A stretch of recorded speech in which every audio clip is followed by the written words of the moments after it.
ठीक है, अभी तक के वीडियोस में आप क्या सीख गए हैं? Topic dimension. ठीक है, डायमेंशन आपको समझ में आ गया, वर्ड डायमेंशनल फॉर्मूला निकालना है आपको आ गया। अब हमारा जो इसमें सेकेंड वर्ड था वो था यूनिट। टॉपिक क्या था? Unit and dimension.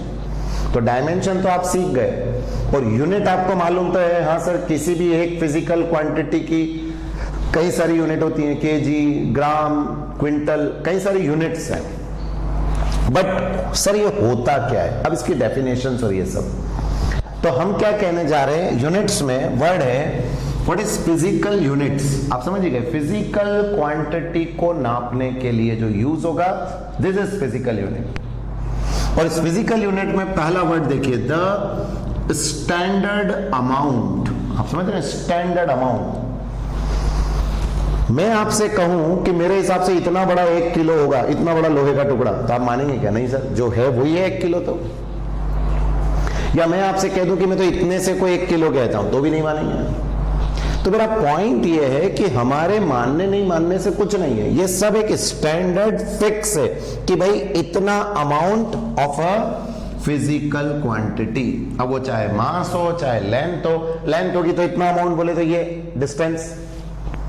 तो हर चीज में एक फिक्स बनाया गया है, स्टैंडर्ड अमाउंट बनाया गया है of a physical quantity chosen काय के लिए, so as to measure the physical quantity, ताकि हम उस फिजिकल क्वांटिटी को मेजर कर सके, नाप सके। मैंने कहा ना, फिजिक्स में अगर नहीं नाप पाए तो वो काम की नहीं है फिजिक्स में। तो आपको उसको मेजर करना है, और अगर आप उसको नापना चाहते हैं, you need some standard amount कि भाई इतने को इतना कहेंगे। आज हमें मालूम है कि 100 किलो 1 क्विंटल होता है, तो पता है तब तो कि हाँ भाई 1 क्विंटल इसको बोलते हैं। तो आप मेरी बात को समझ पा रहे कि 100 ही किलो का, वैसे मेरे हिसाब से तो 90 किलो का 1 क्विंटल होता है, तो ये थोड़ी होगा। तो ये सब फिक्स्ड है, स्टैंडर्ड अमाउंट फिक्स है, और उसी स्टैंडर्ड फिक्स्ड अमाउंट को हम क्या नाम देते हैं? एक यूनिट दे देते हैं। तो हमने कई सारी यूनिट्स बनाई हमारी कन्वीनियंस के हिसाब से, कई सारी। डायमेंशन आप नहीं बना सकते, डायमेंशन एक ही है, लेंथ, बट यूनिट्स आपने कई सारी बनाई कि भाई अगर छोटी चीज नापनी है तो अपन ने सेंटीमीटर बना ली, थोड़ी सी बड़ी नापनी है तो मीटर बना ली, और बड़ी नापनी है तो हमने किलोमीटर बना ली। तो ये सब हमने हमारी कन्वीनियंस के हिसाब से बनाया, बट जो भी बनाया वो एक फिक्स्ड स्टैंडर्ड अमाउंट है। ऐसा नहीं हो सकता कि आप कम ज्यादा कर लें, फिक्स्ड है वो standard amount of a physical quantity, जो काय के लिए चूज करी गई है, to measure the physical quantity of the same kind, is called physical unit. तो उम्मीद आपको पहले डेफिनेशन दिमाग में क्लियर है। हाँ सर, सिंपली आप जो बोलना चाह रहे हैं, किसी भी चीज की यूनिट, और आप जानते हैं वो भी एक फिक्स किया हुआ है, स्टैंडर्ड फिक्स है ना। अब इसके क्या कैरेक्टरिस्टिक है? कोई भी यूनिट हो, आज अपन ने हर कुछ थोड़ी बना, जैसे अच्छा चलो अपन 10 जने मिल जाएं और अपन 10 जने मिलकर कुछ नया बना ले कि भाई अपन तो इसको ये कहेंगे, तो ठीक है बनाओ, बट उसमें क्या क्या कैरेक्टरिस्टिक होना चाहिए? It should be well defined, बराबर उसका एक मतलब निकलना चाहिए। वेल डिफाइंड मतलब अपन कहें कि हाँ सर ये स्टैंडर्ड में फिट हो रहा है, प्लस कन्वीनियंट साइज की यूनिट होना चाहिए। ऐसा ना हो कि वो यूनिट बहुत बड़ी हो जाए और ना बहुत छोटी हो जाए, कि ना तो आप छोटा मेजर कर पा रहे हो ना बड़ा मेजर कर पा रहे हो। आप देख लेना, हर चीज की यूनिट एक फिक्स्ड आती है। आप स्केल ले लो, आपके जब अपन कॉपी में लाइन खींचते हैं और ये सब, तो सेंटीमीटर की आती है ना, वैसे बड़ी सारी स्केल लेके थोड़ी आते कि मीटर में लाइन खींच रहे हैं, तो कन्वीनियंट नहीं होगी। तो यूनिट ऐसी बनाइए जिसकी क्या हो? कन्वीनियंट साइज हो। एक और इंपॉर्टेंट चीज, should not change with time. ऐसा नहीं हो कि आज अलग हो, कल अलग हो जाए, परसों अलग हो जाए, नहीं तो कोई स्टैंडर्ड कैसे बना पाएगा? अगर आज आप मान लो कि 1 किलो ही बदलता रहे तो हम कैसे कर पाएंगे काम? तो यूनिट ऐसी होना चाहिए जो टाइम के साथ चेंज ना हो। तो should not change with time, size उसकी कन्वीनियंट होना चाहिए, ना बहुत ज्यादा बड़ी ना बहुत ज्यादा छोटी। इनडिस्ट्रक्टिबल, डिस्ट्रक्शन तो समझते हैं खत्म हो जाना, तो ऐसा ना हो कि वो यूनिट खत्म हो जाए, वो बची रहना चाहिए, इनडिस्ट्रक्टिबल होना चाहिए। इंटरनेशनली एक्सेप्टेबल, ये तो सबसे इंपॉर्टेंट पॉइंट। ऐसा ना हो कि हम अपने 10 ग्रुप में ही रह जाए, 10 जनों में, पूरी दुनिया में उस यूनिट को एक्सेप्टेबल होना चाहिए कि हाँ सब उसका यूज कर रहे हैं क्योंकि वो कन्वीनियंट यूनिट है। और लास्ट है इजीली क्या होना चाहिए? एसेसिबल। इजीली एसेसिबल का एक एग्जांपल देता हूं आपको। पेट्रोल भराना, बोला आपके लिए कितना आसान है, गए पेट्रोल पंप पे भरा लिया, तो इट इज इजीली एसेसिबल।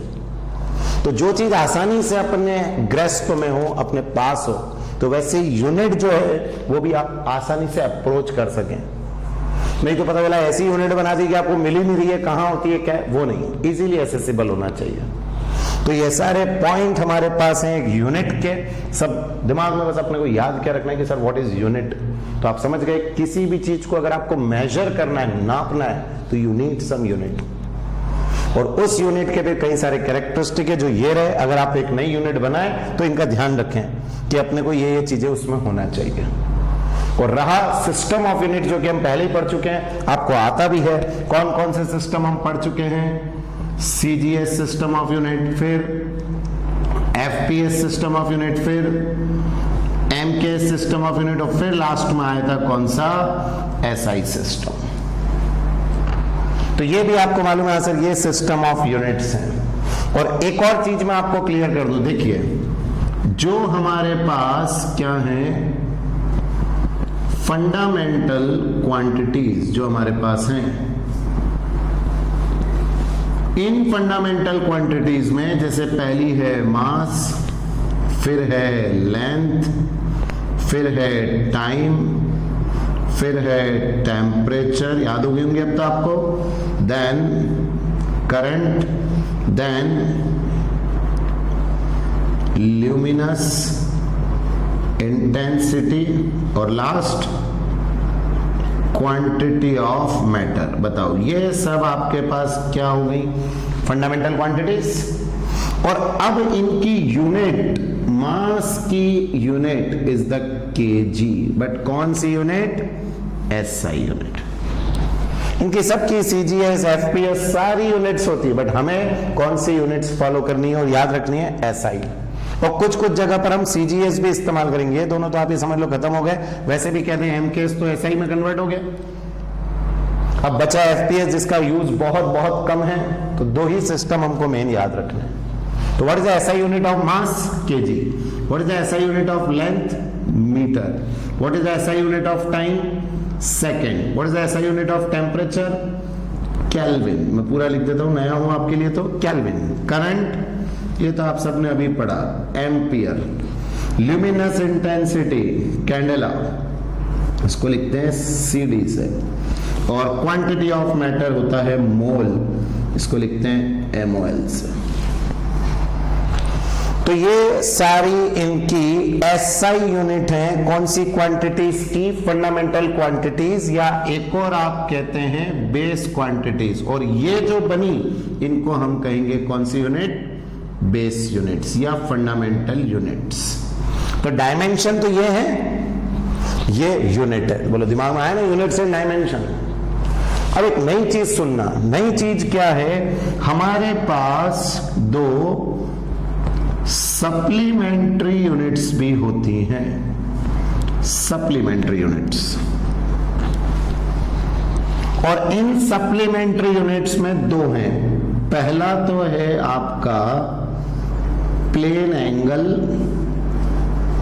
और दूसरा है आपका सॉलिड एंगल। ये दो सप्लीमेंट्री यूनिट्स कहलाती हैं। मैं आपको कहूं क्या, इन दो सप्लीमेंट्री यूनिट्स डायमेंशनलेस है, मतलब they are not fundamental quantities. Fundamental quantity नहीं है, क्यों? क्योंकि इनके डायमेंशन है ही नहीं। तो जब डायमेंशन ही नहीं तो काय कही फंडामेंटल क्वांटिटी। लेकिन इसको हम यहां इसीलिए पढ़ रहे हैं क्योंकि इसका कई बार यूज होता है, यूनिट्स में यूज होता है। तो ये दो सप्लीमेंट्री यूनिट्स कहलाती हैं, एक प्लेन एंगल और एक सॉलिड एंगल। अब जरा समझे सर प्लेन एंगल क्या होता है। देखो आपने एक सर्कल लिया, इस सर्कल में ये लाइन और ये लाइन, बताओ ये एक एंगल बन गया। सर्कल जो आप बनाते हैं वो एक प्लेन में बनता है, एक प्लेन में। इसीलिए आप इसको क्या बोल देंगे? देखिएगा ये प्लेन में है ना, PLANE, प्लेन में। प्लेन समझते हो कि नहीं? जैसे XY plane, YZ plane, ZX plane, plane समझ गए ना। तो एक प्लेन में ये है, मतलब सीधा सीधा आपने कॉपी में जितने एंगल बनाए, 30 डिग्री 50 डिग्री जितने भी बनाए, वो सब प्लेन एंगल थे, ये वाले, जिसको हम 2D का एंगल कहते हैं। और इस प्लेन एंगल की जो यूनिट है वो है रेडियन। इसको रेडियन कहते हैं और इसको लिखते हैं RAD से, radian. Radian is the unit. अब आप कहेंगे सर ये सॉलिड एंगल क्या होता है? सॉलिड एंगल का सबसे बेस्ट एग्जांपल देता हूं मैं आपको, तरबूज। तरबूज अगर आप बाजार में खरीदने जाते हैं तो आपने देखा होगा तरबूज वाला उस पे कट लगाता है ऐसे चार, और फिर ऐसा बाहर निकाल देता है। आपके घर में लाओगे तो ऐसा बाहर निकलता है। तो बताइए वो जो स्पीयर है क्या तरबूज एक? तरबूज एक क्या स्पीयर, और स्पीयर में वो जो पोर्शन आपने काटा है, आपने देखा भी होगा इस तरह का तरबूज में वो पोर्शन काट के दे देता है आपको, ये ऐसा कुछ पूरे उस तरबूज में से वो उसको काट के निकाल लेता है। मैं ऐसा डायग्राम बनाने की कोशिश कर रहा हूं, ऐसा कुछ रहता है, इसमें बस जाता है वो। तो बेस्ट समझ में आ रहा है सर, तरबूज उसमें वो चारों तरफ से उसने काटा और वो निकाला, तो वो जो एंगल बन रहा है क्या वो 3D का एंगल हो गया ना? पूरा ऐसे ये ऐसे जाता है वो 3D में, तो that angle is said to be which angle? Solid angle. तो सीधा सीधा कहें 2D का एंगल प्लेन एंगल, 3D का एंगल सॉलिड एंगल, और सॉलिड एंगल की यूनिट होती है स्टेरेडियन। स्टेरेडियन से इसको रिप्रेजेंट करते हैं। कभी काम नहीं आएगा, सिर्फ आपको पता होना चाहिए। हाँ सर सप्लीमेंट्री यूनिट्स है, ये प्लेन एंगल तो बहुत यूज होगा, ये वाला हम यूज नहीं करते हैं ज्यादा, बट आपको समझ में आ गया सर। जब क्वांटिटीज पढ़ाई थी फंडामेंटल डायमेंशन में तो सिर्फ 7th है, बट यूनिट्स में 2 हैं, एक बेसिक यूनिट्स और एक सप्लीमेंट्री यूनिट्स। तो बेसिक तो कितनी है 7, और सप्लीमेंट्री में 2 which are plane angle and solid angle, और इसमें रेडियन और स्टेरेडियन। और सॉलिड एंगल समझ में आ गया, 3D का एंगल जो तरबूज में से निकल रहा है। तो उम्मीद है क्लियर रहेगा यूनिट वाला इंट्रोडक्शन, नोट डाउन करिए इसको।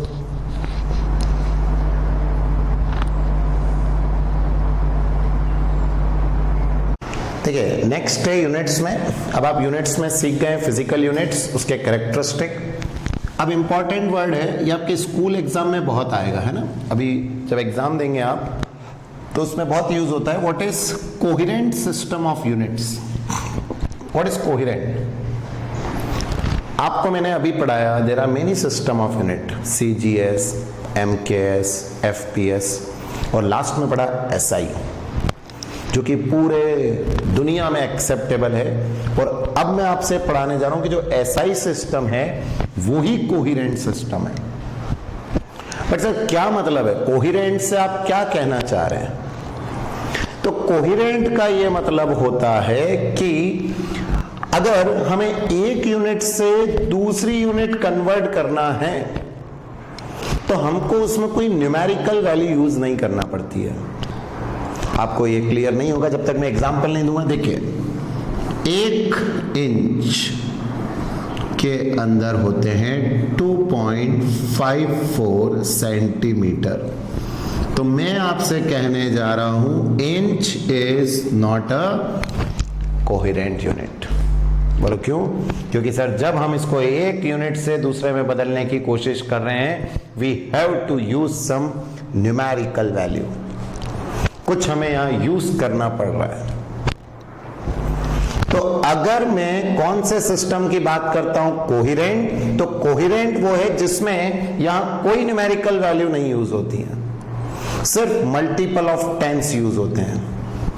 तो देखिए क्या डेफिनेशन बनती है, इट इज ये व्हाट सिस्टम ऑफ यूनिट, किस तरह का सिस्टम ऑफ यूनिट्स है which is based on a certain set of fundamental units from which all derived unit can be obtained by simple multiplication or division but without introducing any numerical factor। कुछ भी आपको numerical value लगाने की उसमें जरूरत नहीं पड़ेगी, जैसे कि ये आपको दिख रहा है।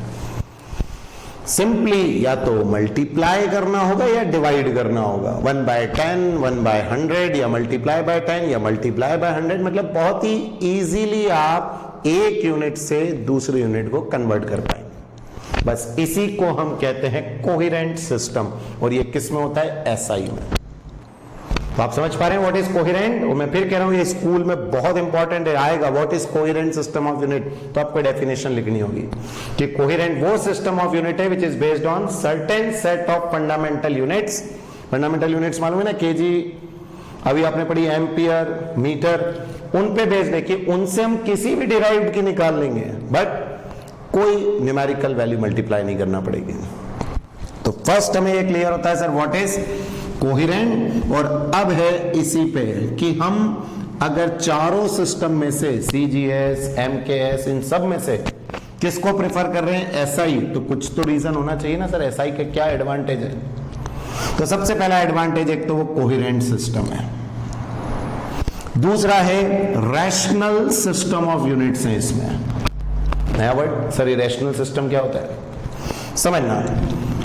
आपका जो MKS सिस्टम है उसमें अगर मैं कहूं कौन सी एनर्जी, मैकेनिकल एनर्जी, आपने कई बार पढ़ा है मैकेनिकल एनर्जी, हम पढ़ चुके हैं 9th क्लास में वर्क, कि आपने एक बॉडी को धक्का दिया इधर से उधर गया, दिस इज मैकेनिकल एनर्जी। तो MKS में मैकेनिकल एनर्जी की यूनिट होती है जूल। फिर बात करते हैं हम कौन सी एनर्जी की, हीट एनर्जी, हीट एनर्जी की। तो हीट एनर्जी की इसमें यूनिट अलग है, इट इज कैलोरी। फिर हम बात करेंगे कौन सी, इलेक्ट्रिकल एनर्जी। तो इलेक्ट्रिकल एनर्जी की यूनिट है वॉट आवर, आपने सबने पढ़ी है किलो वॉट आवर। तब ये नोटिस कर रहे हैं कि हाँ सर इसमें तो MKS सिस्टम में मैकेनिकल एनर्जी की अलग, हीट एनर्जी की अलग, इलेक्ट्रिकल की अलग, सबकी अलग अलग है। तो ऐसे तो एनर्जी की कितनी सारी यूनिट हो गई। लेकिन जो हमारा SI सिस्टम है वो कहता है चाहे कोई सी भी एनर्जी हो हम तो उसको जूल में ही नापेंगे, इसीलिए कहते हैं joule is the SI unit of energy. तो व्हाट इज रैशनल सिस्टम, कि अलग अलग चीजों के लिए है क्वांटिटी एक, बताओ डायमेंशन तो एक ही है एनर्जी, तो उसकी इतनी सारी यूनिट्स होती है MKS में, but in case of SI it is a single system, एक ही यूनिट होती है। तो इसको कहते हैं रैशनल सिस्टम ऑफ यूनिट्स। और मैट्रिक तो बड़ा आसान, आपने कभी सुनी होगा, मैट्रिक मतलब होता है 10। तो मल्टीपल्स ऑफ 10 क्या है ये, मल्टीपल्स ऑफ 10 में है सब। जैसे 1 मीटर इज 100 सेंटीमीटर, तो बोलो CGS से इसका जो रिलेशन आया क्या मैट्रिक टर्म्स में आ गया, इन द पावर ऑफ 10। या 1 kg इज 1000 ग्राम। तो मैक्सिमम जो इसके कन्वर्जन है वो मैट्रिक सिस्टम को फॉलो करते हैं, मतलब वही in the multiples of 10s में ही होते हैं।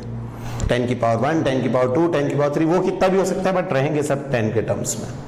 और अगला तो आप खुद ही पॉइंट समझ रहे होंगे, इंटरनेशनली एक्सेप्टेड, तो नाम से ही clear system international. And last है एब्सोल्यूट सिस्टम ऑफ यूनिट्स है ये। अब जब आगे फिजिक्स पढ़ेंगे तो हम एक और तरह की यूनिट्स पढ़ते हैं, उनको कहते हैं ग्रेविटेशनल यूनिट। कौन सी, ग्रेविटेशनल। जैसे फोर्स की आपको कौन सी यूनिट मालूम है, न्यूटन, लेकिन फोर्स की एक और यूनिट होती है KGF। तो ये जो KGF है ये ग्रेविटेशनल यूनिट कहलाती है, जिसमें G का मल्टीप्लाई होता है, G बोले तो 9.8। तो वो यूनिट्स जिसमें 9.8 का मल्टीप्लाई करना पड़ता है उनका नाम ही क्या रखा हमने, ग्रेविटेशनल यूनिट। लेकिन ऐसा किसमें नहीं करना पड़ता है, SI में, क्योंकि SI is a absolute system of unit. तो फिजिक्स के अकॉर्डिंग जिसमें ग्रेविटी G का मल्टीप्लाई हो वो कौन सी है, ग्रेविटेशनल, और ना हो तो एब्सोल्यूट। तो क्लियर है आपको, हाँ सर हम क्यों SI को अडॉप्ट करते हैं, इन सब फीचर्स के कारण। Coherent, rational, metric, internationally accepted, और एब्सोल्यूट है, ग्रेविटेशनल नहीं है कि हमको G का मल्टीप्लाई करना पड़ेगा। तो ये पॉइंट्स क्लियर हैं, कोहेरेंट क्लियर है, ये सब आपके स्कूल एग्जाम के लिए बहुत इंपॉर्टेंट है, प्रॉपर नोट करो इसको।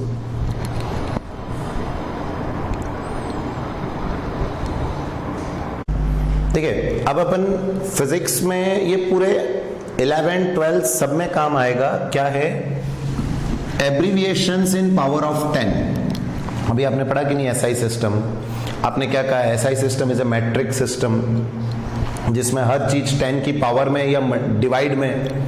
तो देखिए यहां पर जहां कहीं भी आपको मिले 10 की पावर 1, समझ रहे हैं, 10 की पावर 1, तो इसको एक नाम से जाना जाता है, it is said to be deca. तो अगर आपको नहीं मालूम हो तो ध्यान रखें, 10 मतलब डेका, और इसका सिंबल होता है DA, डेका। फिर 10 की पावर 3, ये तो सबका फैमिलियर होगा, किलो, और इसको रिप्रेजेंट करते हैं स्मॉल k से, किलो, स्मॉल k, ध्यान रखना k में अंतर नहीं होता है इसलिए आपको स्मॉल k। फिर 10 की पावर 6 बताइए, ये भी पढ़ा होगा आपने, मेगा। याद है ना, आपके एमबी कार्ड आप यूज करते हैं तो मेगाबाइट, तो mega and it is represented by capital M. और 10 की power 9 it is giga, gigabyte भी आपने सुना होगा, जीबी, तो ये गीगाबाइट में कैपिटल जी। तो ये कुछ मल्टीपल्स ऑफ 10 में आपको ध्यान रखना है। उम्मीद है आपको इसका यूज कैसे करना होगा, तो बताओ। 1 किलोग्राम, तो क्या 1 किलोग्राम मतलब क्या हो गया, 10 की पावर 3 ग्राम हो गया ना, किलो मतलब 10 की पावर 3। तो ऐसे इनका मतलब यूज होगा, मेगाग्राम, या आपने लिखा कई बार सुना होगा मेगावाट, तो मेगावाट मतलब 10 की पावर 6 वाट हो गया। तो ऐसे मेगा, गीगा, किलो, अच्छा इनके अलावा और भी होते हैं, 10 की पावर 2, 10 की पावर 18, बट वो यूज नहीं होते इसलिए मैं लिख नहीं रहा हूं। जितना काम आता है उतना पढ़ो, तो ये इतना यूज रहेगा। तो ये तो हो गए 10 की पावर में बढ़ने वाले। अब डिवाइड में 10 की पावर -1 दैट इज कॉल्ड सब मल्टीपल। 10 को क्या कहता है, मल्टीपल, अब सब मल्टीपल। 10 की power -1 is said to be deci, ध्यान रखना डेसी है ये, उसको रिप्रेजेंट करते हैं डी से, सिर्फ डी। डे का क्या था 10 की पावर 1, ये 10 की पावर -1 है, डेसी। उम्मीद है 10 की पावर -2 तो सबको मालूम है, सेंटी, स्मॉल सी। 10 की पावर -3 ये भी सबको याद है, मिली, स्मॉल एम। 10 की पावर -6 को कहते हैं micro, which is represented by mu. इस सिंबल को बोला जाता है म्यू, मुंह नहीं पढ़ना है, म्यू। 10 की पावर -9 नैनो, इसको एन से रिप्रेजेंट करते हैं। 10 की पावर -12 पीको, इसको भी स्मॉल पी से रिप्रेजेंट करते हैं। 10 की पावर -15 फेम्टो, या इसको एक और नाम से जाना जाता है Fermi, which is represented bye F, small F. तो ये 10 की पावर -1, -2 इन सब में यूज मैं आपको बता दूं एक आध, जैसे एक अपन कहें सेंटीमीटर, तो 1 सेंटीमीटर कितना होता है, 10 की पावर -2 मीटर। कोई कहे 1 माइक्रो एम्पियर, ये भी अपन ने पढ़ा, 10 में ampere unit of current, micro ampere मतलब 10 की पावर -6 एम्पियर। या आपने पढ़ा है मिलीमीटर, तो सारे यूज करना आपको आएंगे। तो ये हम आगे जब न्यूमेरिकल्स करेंगे तो आपको एटलीस्ट पता होना चाहिए, बेसिक है, नहीं मालूम हो तो याद रखें कि डेसी, सेंटी, मिली किन को क्या बोलते हैं। ठीक है, नोट करो प्रॉपर इसको भी।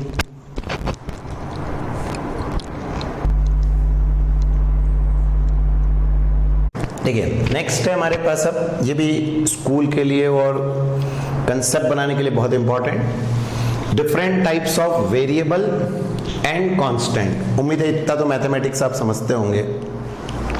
जो चीज बदले वो वेरिएबल, और जिसकी वैल्यू क्या रहे एक जैसी, व्हाट दे आर, कांस्टेंट। ठीक है, तो ये तो आपको पता है, बट फिर भी एक बार और, जो अपनी वैल्यू को बदलता है वो है वेरिएबल, जो एक जैसा रहे वो है कांस्टेंट। तो क्या है यहां पर, on the basis of dimensions. ठीक है, वेरिएबल और कांस्टेंट कहीं भी यूज कर सकते हैं, बट हम क्योंकि चैप्टर डायमेंशन पढ़ रहे हैं तो डायमेंशन के बेसिस पे we can classify the quantities, वही फिजिकल क्वांटिटीज को हमने 4 कैटेगरी में डिवाइड कर दिया। ठीक है, 4 कैटेगरी में डिवाइड किया। सबसे पहली कैटेगरी देखिए, डायमेंशनल वेरिएबल। क्या नाम से समझ में आ रहा है, ऐसी क्वांटिटीज, याद रखना होंगी सब फिजिकल क्वांटिटी, ऐसी क्वांटिटी जिसका डायमेंशन है और वो बार बार बदलती है, तो नाम डायमेंशनल वेरिएबल। एक एग्जांपल दीजिए, वजन की बात कर लें, क्या हम सब का वजन अलग अलग है क्या? तो मास इज अ डायमेंशन है उसका मास, बट इसकी वैल्यू सबके लिए वेरिएबल है, सबका मास अलग अलग होता है। सबके घर का एरिया ले लो, फ्लोर का एरिया ले लो, क्या सबका अलग अलग है, बट एरिया हैज डायमेंशन। तो आप क्या समझ रहे हैं, वो फिजिकल क्वांटिटी जिनके अंदर विच पजेसेस डायमेंशन, जिनका डायमेंशन होता है लेकिन उनकी वैल्यू बार बार वेरिएबल है। एग्जांपल दिख रहा है, एरिया, वॉल्यूम। और भी मास हो गई, लेंथ हो गई, ये सब क्या है, वेरिएबल्स हैं, बार बार बदलती है वैल्यू। कोई फिक्स थोड़ी लेंथ की 10 मीटर रहेगी, किलोमीटर में। आपका घर, हमारा घर, सबका घर एक दूसरे से बहुत दूर दूर और अलग अलग वैल्यूज पर है। तो बताइए, डायमेंशन हो गई लेंथ, बट क्या वैल्यू वेरिएबल हो गई, तो it is said to be dimensional variable. और दूसरा वर्ड देखिए, डायमेंशन लेस वेरिएबल। अब ऐसी फिजिकल क्वांटिटी जिसका कोई डायमेंशन नहीं है लेकिन उनकी वैल्यू बदलती है बार बार, तो क्या होगी इसकी डेफिनेशन, वो physical quantity which have no dimension, उनके डायमेंशन नहीं है, बट हैव वेरिएबल वैल्यू, लेकिन उनकी वैल्यू बार बार बदल रही है। अब आप कहेंगे सर ऐसा कौन सा है, एंगल। अभी पढ़ा है एंगल का क्या होता है, आर्क अपॉन रेडियस। बताओ, कोई डायमेंशन नहीं, but angle 30 degree, 40 degree, 45 degree, हर तरह के एंगल बार बार चेंज हो रहे हैं। फिर रिलेटिव डेंसिटी, कभी आपने 9th क्लास में पढ़ा था, रिलेटिव डेंसिटी, दो का कंपैरिजन करते हैं जिसमें एक कौन होता है, वाटर। आज अगर मैं आपसे कहूं सिल्वर की रिलेटिव डेंसिटी है 10.5, गोल्ड की डेंसिटी है 19.5, तो बताओ अलग अलग हो गई वैल्यू, बट इसका कोई डायमेंशन नहीं होता। क्यों डायमेंशन नहीं है, डेंसिटी अपॉन डेंसिटी को रिलेटिव डेंसिटी बोलते हैं। ऊपर होता है डेंसिटी ऑफ सब्सटेंस, नीचे होता है डेंसिटी ऑफ वाटर, तो इसका कोई डायमेंशन नहीं आएगा, बट दे आर वेरिएबल। तो अब आपसे स्कूल में क्वेश्चंस कैसे बनते हैं, name the quantity which are dimensionless but its value keeps on changing, मतलब वेरिएबल। तो आपको ये लिखना है एंगल रिलेटिव डेंसिटी। और ऐसी बताइए जिसका डायमेंशन भी है, वेरिएबल भी है, तो ये सब दिख ही रही है आपको। तो पहले ये दो पढ़िए क्लियर। अब देखिए तीसरा कौन सा है, डायमेंशन है but it is constant value. Dimension है उनका लेकिन उनकी वैल्यू क्या है, कांस्टेंट। तो देखिए क्या, वो physical quantity which possesses dimension and have constant value, value is constant. उम्मीद है अभी अपन ने निकाला था ग्रेविटेशनल कांस्टेंट कैपिटल जी का डायमेंशन, और वैल्यू क्या थी 6.67 इंटू 10 की पावर -11, ये फिक्स है वैल्यू। एसआई सिस्टम में ये वैल्यू फिक्स है, ये नहीं बदलेगी। तो बताओ इसका डायमेंशन है जी का, बिल्कुल है, बट क्या इसकी वैल्यू कांस्टेंट है। जबकि हमने इधर जब पढ़ा था तो क्या बोला था कि इनका डायमेंशन है बट उनकी वैल्यू वेरिएबल हो रही थी। यहां वेरिएबल वैल्यू नहीं है, कांस्टेंट वैल्यू है। तो आपसे क्वेश्चन है, ऐसा कोई फिजिकल क्वांटिटी बताइए जो डायमेंशन रखती है बट इट इज कांस्टेंट, बोलो लिख पाओगे। और अगला देखिए, डायमेंशनलेस कांस्टेंट, मतलब डायमेंशनलेस भी है और उसकी वैल्यू भी फिक्स है। तो आप देखिए वो क्वांटिटी जिनका क्या नहीं हो कोई भी डायमेंशन और वैल्यू फिक्स होना चाहिए। उम्मीद आप समझ जाएंगे, पाई 3.14 ये फिक्स है ना, या फिर 22/7 कुछ भी बोल लो।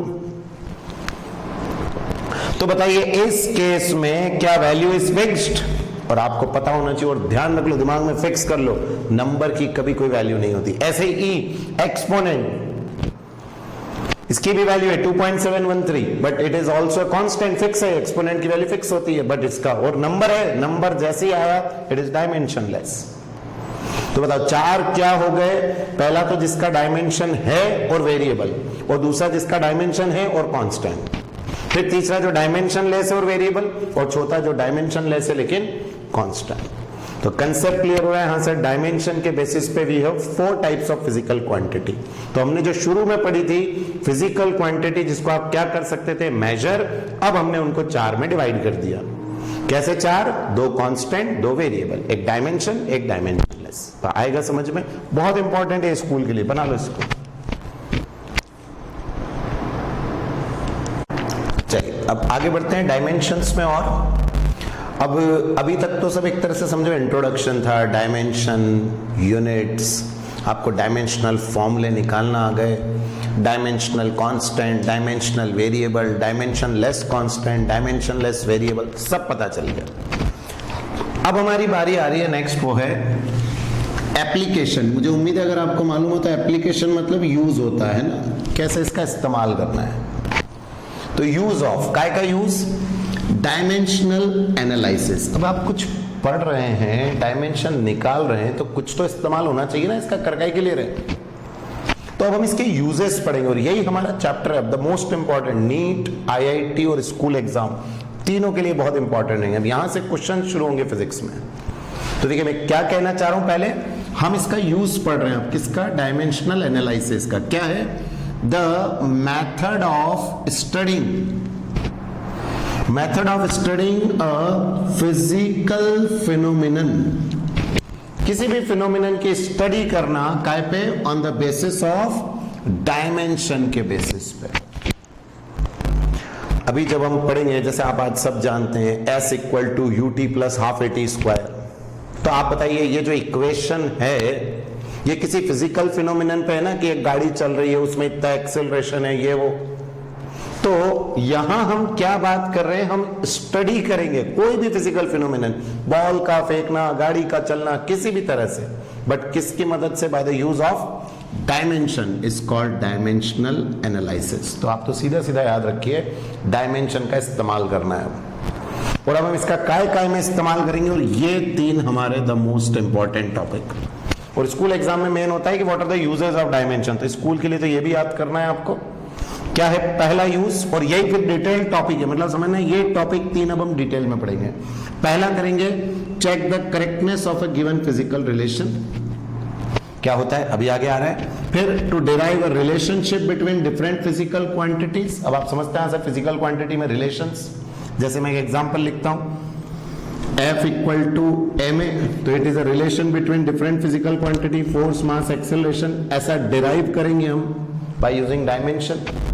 फिर to convert one physical quantity from one system of units into another, जैसे MKS से काय में बदलना, CGS सिस्टम या SI सिस्टम से इसमें, तो किसी भी वन सिस्टम ऑफ यूनिट से दूसरे में चेंज करना, ये हम यहां पर करेंगे। आज आप ये तो बड़ा आसानी से कर लेते हो, 1 मीटर टू 100 सेंटीमीटर, ये तो हो गया, बट ऐसे कई सारे आएंगे जो आप नहीं बदल पाएंगे।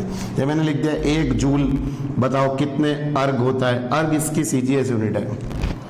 तो ऐसे कई तरह के कन्वर्जन्स होंगे जिसमें हम एक यूनिट को दूसरे यूनिट में बदलेंगे, एक सिस्टम से दूसरे सिस्टम।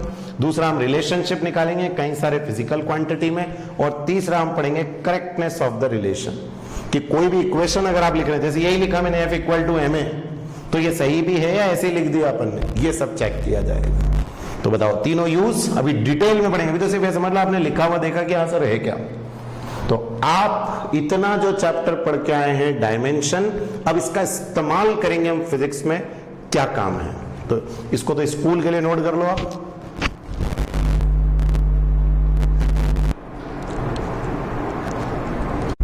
देखिए अब यूजेस ऑफ डायमेंशन को समझने के लिए सबसे पहले आपको ये आना चाहिए, the most important is the principal of homogeneity, the most important, बहुत आराम से समझना, प्रिंसिपल ऑफ होमोजेनिटी क्या होता है। बहुत अच्छे अच्छे क्वेश्चन है इसमें, ठीक है। बताइए, मैं आपसे कुछ क्वेश्चंस पूछूंगा, मन ही मन आप इसका जवाब देना। 1 मीटर में मैंने 1 किलो जोड़ा, कितना आएगा, ये आपको भरना है, फिल इन द ब्लैंक्स, ठीक है। या 1 मिनट में अगर 2 सेंटीमीटर जोड़ दिए जाएं तो कितना आएगा। और या फिर अगर एक गाड़ी 1 मीटर पर सेकंड से चल रही है और उसमें हमने ऐड कर दिया कितना, 2 मीटर, तो बताओ कितना आएगा। मुझे उम्मीद है इन सब जब मैं लिख रहा हूं इनको, आपके मन में क्वेश्चन आ रहा होगा, सर मेरे को नहीं लगता इसका कोई जवाब आएगा। आपके मन में यही आ रहा होगा, सर ये कैसे संभव है कि 1 मीटर और 1 किलो कितना होगा, ये मैं कैसे बताऊंगा। नहीं कर पा रहे हो आप, इन दोनों को ऐड कर पा रहे हो, आपका जवाब है सर नहीं कर पा रहे हैं। आप इन दोनों को ऐड कर पा रहे हो, आप कहेंगे सर नहीं कर पा रहे हैं। क्या इन दोनों को, सर नहीं कर पा रहे। तो आपने ये तो देख लिया सर ये हो नहीं रहा है, 1 मीटर में 1 किलो ऐड नहीं हो रहा है, लेकिन इसका रीजन समझने की कोशिश करिए, क्यों ऐड नहीं हो रहा है, क्या दिक्कत है। तो दिक्कत है कि इस मीटर का डायमेंशन है लेंथ, इस किलोग्राम का डायमेंशन है मास। और हम अगर दो क्वांटिटी को क्या करना चाहते हैं, आइदर ऐड या सब्सट्रैक्ट, मैंने भले अभी सारे प्लस के दिए हो बट माइनस दोनों के लिए, ऐड या सब्सट्रैक्ट आप दो क्वांटिटी को तभी कर सकते हैं जब उनके क्या सेम होंगे, डायमेंशन सेम होंगे। आप मुझे बताइए क्या ये आप कर पाओगे क्या? 1 मीटर में आपने ऐड कर दिया 10 सेंटीमीटर, बताओ ये आप कर लोगे? हाँ सर ये तो हो जाएगा, बट आप नोटिस कर रहे हैं ऐसा क्यों हो पा रहा है? मास मीटर, 1 मीटर यहां पर क्या हुआ, this is length, and centimetre भी क्या हुआ, this is also the length. तो क्या मीटर भी लेंथ है, सेंटीमीटर भी लेंथ है, दोनों का क्या सेम हुआ, डायमेंशन सेम हुआ क्या दोनों का? इसीलिए आप ऐड कर पा रहे हो। और आपसे अगर मैं कहता इसको माइनस करके बताओ तो भी आप कर लेते। तो आपके दिमाग में आ रहा है ना, हाँ सर ये क्लियर है कि आज तक तो कभी ध्यान नहीं दिया होगा, लेकिन अब आपको ये समझ में आएगा, कोई भी दो क्वांटिटी को अगर आप ऐड कर पा रहे हैं तो ये श्योर है कि उनका क्या सेम होगा, डायमेंशन। तो मैं क्या लिखूंगा, प्रिंसिपल ऑफ होमोजेनिटी, कोई भी, समझना, कोई भी क्वांटिटी तभी ऐड या सब्सट्रैक्ट या एक और समझिएगा इक्वेट, इक्वल भी। आप 1 मीटर इज इक्वल्स टू 100 ग्राम थोड़ी ना कर सकते हो, आप सिर्फ यही लिख सकते हो ना 1 metre is equals to 100 centimetre, ये गलत है, ये सही है। तो इक्वेट भी कब होगा, जब मीटर और सेंटीमीटर मतलब दोनों का एक ही डायमेंशन हुई, लेंथ। तो अब आप पढ़िए स्टेटमेंट क्या लिखा हुआ है, कोई भी क्वांटिटी तभी ऐड या सब्सट्रैक्ट या इक्वेट होगी जब उनके डायमेंशन सेम होंगे, जब उनके डायमेंशन सेम होंगे। तो अगर आप इसमें मिनट में कुछ जोड़ना चाहते हो तो बताओ यार, टाइम के साथ होना चाहिए, सेकंड जोड़ लो, आवर जोड़ लो, डे जोड़ लो, जुड़ जाएगा। डायमेंशन सेम कर दो, और माइनस भी करना हो तो डायमेंशन सेम कर दो। तो कोई भी दो क्वांटिटी ऐड या सब्सट्रैक्ट या इक्वेट तभी होती है जब उनके क्या सेम होते हैं, dimension. And this is said to be principle of homogeneity. तो बोलो है इजी और इंपॉर्टेंट। तो अब मैं आगे आपको कोई भी दो क्वांटिटी ऐड करूं तो आप समझ जाना वो दोनों के क्या सेम है, डायमेंशन। अगर वो सही है तो, गलत तो लिख तो मैंने दिया बट गलत है ना ये। आप कहोगे सर हो तो रहा है ऐड, बट हो कहां रहा है, हो थोड़ी रहा है। तो लिखने से नहीं, अगर डायमेंशन सेम है तभी वो इक्वेशन करेक्ट कहेगी। काय में सिर्फ मल्टीप्लाई, सॉरी एडिशन और सब्सट्रैक्शन, बस ये प्रिंसिपल ऑफ होमोजेनिटी इसी के लिए चलता है। डिवाइड और उसके लिए जरूरत नहीं है। आप देखो भली, मैं आपके सामने लिखता हूं, स्पीड इक्वल टू क्या होता है, डिस्टेंस अपॉन टाइम। तो डिवाइड तो हो सकती है ना दो अलग अलग, बताओ distance is length, time is अलग, तो डिवाइड हो सकता है, मल्टीप्लाई हो सकता है, लेकिन ऐड और सब्सट्रैक्ट तभी होगा जब डायमेंशंस सेम होंगी। तो क्लियर है principal of homogeneity, star mark करके नोट करो इसको। देखिए अब डायमेंशन का सबसे पहला यूज जो अभी अपन ने पढ़ा वो है to check the correctness of the relation, to check the correctness of the relation, ये आपका सबसे पहला यूज है। ठीक है, कंपटीशन स्कूल दोनों के लिए बहुत इंपॉर्टेंट। देखिए क्या आपको क्वेश्चन आया, S is equals to UT plus half AT square, देखी तो है ही आपने ये इक्वेशन, ये लिखा हुआ है, और बोलेंगे चेक द करेक्टनेस कि क्या ये इक्वेशन डायमेंशनली सही है क्या। ठीक, क्या करना है इसमें, सबसे पहले लेना है आपको इस इक्वेशन में LHS। क्या आप मुझे बताएंगे, LHS is S, left hand side पे कौन है S, क्या इस इक्वेशन में s किसको रिप्रेजेंट करता है? डिस्टेंस, स्पीड नहीं है, ध्यान रखना, इट इज डिस्टेंस। तो LHS में है s is representing the distance. What is the dimensional formula for s? L। तो इसका डायमेंशनल फॉर्मूला L हो गया। LHS साइड में इसका डायमेंशनल फॉर्मूला L। अब आप लेंगे RHS साइड में। RHS साइड में पहला कौन है? UT। आप कहेंगे टोटल है। अभी मैंने पढ़ाया प्रिंसिपल ऑफ होमोजेनिटी, जो भी क्वांटिटी ऐड हो रही है वो तभी ऐड होंगी जब इसका डायमेंशन और इसका डायमेंशन क्या होगा? सेम।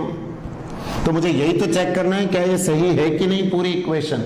तो पहले UT का निकालेंगे। तो जरा देखिए UT का dimension, what is U? Initial velocity. तो है तो वेलोसिटी U अपन ने पढ़ा इनिशियल वेलोसिटी। तो वेलोसिटी का क्या होता है? Displacement upon time. वेलोसिटी को यही लिखते हैं और टाइम की जगह टाइम, क्योंकि टाइम तो फंडामेंटल है। बोलो, टाइम से टाइम कैंसिल, क्या बचा? सिर्फ x मतलब लेंथ L। ये आपका डायमेंशन। तो पहले मैंने s का निकाला L, फिर मैंने निकाला UT का। UT में U इज LT-1 और उसको निकाल के देखा। बताओ समझ में आ रहा है ना? U initial velocity is x/t और ये t से t कैंसिल होके x और ये लेंथ आ गया। अब RHS में एक और कौन सा है? Half AT²। अब हाफ AT² में बोलो, हाफ इज अ नंबर। मैंने अभी पढ़ाया नंबर के और कांस्टेंट के कोई डायमेंशन नहीं है। तो ये नंबर के तो कोई डायमेंशन होते ही नहीं, हाफ किसी के भी आगे आ सकता है, तो इसका कोई डायमेंशन नहीं बचा। क्या? Acceleration, velocity upon time into time square. बोलो, एक टाइम से एक टाइम कैंसिल कर देते हैं। अब बच गया वेलोसिटी इनटू टाइम। क्या? वेलोसिटी की जगह displacement upon time into time. फिर इस टाइम से ये टाइम कैंसिल। बताओ सिर्फ क्या बच गया? x बोले तो L। तो मैंने इस इक्वेशन में पहले इसका डायमेंशन निकाला L, फिर UT का निकाला तो भी L, और इसका निकाला तो भी L आया। तो आप समझना, इसका डायमेंशन आ रहा है L, इसका भी डायमेंशन आ रहा है L, और ये दोनों ऐड हो रहे हैं। बताओ ये सही हो गया ना? क्योंकि तभी ऐड होता है जब दोनों का क्या सेम हो, डायमेंशन। और इक्वेट भी तभी होगा ना जब डायमेंशन क्या रहेगा? सेम। तो ऑब्वियस सी बात है, लेंथ और लेंथ को ऐड करोगे तो आएगी तो लेंथ ही। तो अगर तीनों के डायमेंशन क्या आ गए? सेम, इसका मतलब इक्वेशन इज डायमेंशनली करेक्ट। तो आपको है बहुत इजी। मैंने बार बार एक बात कही है, फिजिक्स मतलब प्रैक्टिस। आपको तरीका समझ में आने के बाद प्रैक्टिस खुद से करनी है। बना? एक और देखो, इधर आइए। एक इक्वेशन ली हमने, F is equals to mv² by r। आप अभी आगे पढ़ेंगे, इसको कहते हैं सेंट्रीपिटल फोर्स। सेंट्रीपिटल फोर्स के नाम से इसको जाना जाता है। इसमें अब हमें चेक करना है क्या ये डायमेंशनली करेक्ट है क्या। तो बोलो पहले क्या ले लोगे आप? LHS। हाँ सर, LHS लेंगे। LHS में कौन है? फोर्स F का फॉर्मूला ma, A का formula velocity upon time. Time इधर कर लेंगे, क्या बचेगा? Velocity displacement upon time. फिर m, x की जगह L, t ऊपर गया t-2। बोलो what is the formula for force? mLt-2। निकालना आता है आपको डायमेंशनल फॉर्मूला? बस मैंने ये निकाल के दिया LHS का। आप समझ में आ रहा है ना क्यों इंपॉर्टेंट है डायमेंशनल फॉर्मूले? वो निकालना नहीं आओगे तो कैसे करोगे? अब इधर चले, RHS बताइए। RHS साइड क्या है? mv² by r। m is the mass, ठीक है सर। वेलोसिटी का स्क्वायर, तो क्या यहां मैं लिख दूं? मास को पहले मैं m ही लिखता हूं। वेलोसिटी का स्क्वायर x/t का स्क्वायर बाय r होता है यहां रेडियस। तो बताओ रेडियस मतलब x, रेडियस मतलब x ही तो। और अब आप देखेंगे इसको और सॉल्व करें तो mx² बाय t², और ये x, और यहां पर इस x से ये x कैंसिल। अब अगर सॉल्व करते हैं तो क्या बचा, MLT-2। तो आपने फिर से देखा सर, इधर निकालो RHS में तो भी MLT-2, लेफ्ट साइड में भी MLT-2। और क्या ये दोनों इक्वेट हो रहे हैं, दोनों का क्या आया, same dimension. Equation is dimensionally correct. तो ऐसे कोई सी भी इक्वेशन आए, आपको तो एक बार LHS का डायमेंशन निकालना है, RHS का निकालना है। RHS में अगर 2-3 क्वांटिटी हो तो दोनों तीनों का अलग अलग निकालना है, अगर प्लस हो रही है माइनस हो रही है तो, और फिर चेक करना है, अगर सेम आ गया तो करेक्ट, नहीं सेम आया तो नॉट करेक्ट या इनकरेक्ट कर देंगे। तो बोलो बन गए, नोट डाउन करिए। ठीक है, चेक द करेक्टनेस सीख गए ना। अब 2 क्वेश्चन आप ये ट्राई करेंगे, ठीक है। इसमें मैं बता दूं क्या क्या है। Half, m is the mass, v is the velocity. यहां भी m is the mass, g पता है एक्सेलरेशन ड्यू टू ग्रेविटी। और एक बात ध्यान रखना, एक्सेलरेशन ड्यू टू ग्रेविटी और एक्सेलरेशन दोनों का डायमेंशन सेम ही होता है। And h is the height. और ऐसे ही इस वाले क्वेश्चन में v is the velocity, two g आपको मालूम है gravitational constant, m mass, r radius. अब आप ये दोनों एक बार खुद से ट्राई करिए, डायमेंशनली करेक्ट है या नहीं। करना क्या, इसका डायमेंशन निकालना है। तो वीडियो पॉज करके एक बार करने की कोशिश करिए। चलिए, आपने ट्राई किया, मैच करिए। अब इस इक्वेशन को लेते हैं। पहले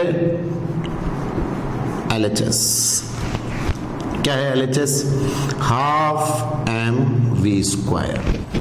आपको अभी बता दिया गया है हाफ इज अ नंबर का कोई डायमेंशन नहीं, इसको हटाओ।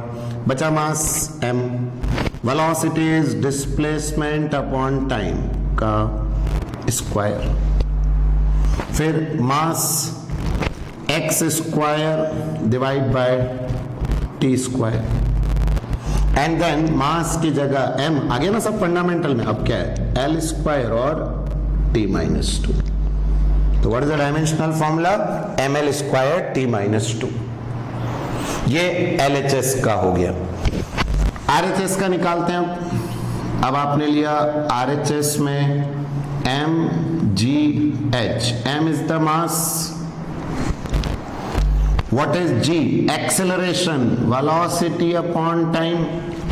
मैंने कहा ना कोई सा भी हो एक्सेलरेशन सेम रहेगा, velocity upon time. h is the height मतलब लेंथ, x अपन यही लिखा है, अपन शुरू से क्या मान रहे हैं, लेंथ इज x। अब इसमें जो फंडामेंटल हो गए उनको अलग कर लो, m अलग, x अलग, t अलग। क्या बचा, v, velocity is x upon t। सब फंडामेंटल में आ गए। मास की जगह मास 2 बार x, L² नीचे 2 बार t, t-2। तो ये आपका हो गया LHS, ये हो गया RHS। जरा देखो क्या दोनों के डायमेंशन सेम आए, सेम, डायमेंशनली करेक्ट। तो बन रहा है इजी। अच्छा सर इतना आसान है क्या, बस तरीका आ जाना चाहिए, डायमेंशनल फॉर्मूला निकालना आएगा आपको, सब इजी लगेगा। अगला क्वेश्चन देखते हैं। फिर इसमें LHS बताओ, LHS क्या था, वेलोसिटी क्या होता है, डिस्प्लेसमेंट अपॉन टाइम, L-t-1। बहुत इजी। फिर RHS में हमारे पास क्या है, root over 2gm upon r।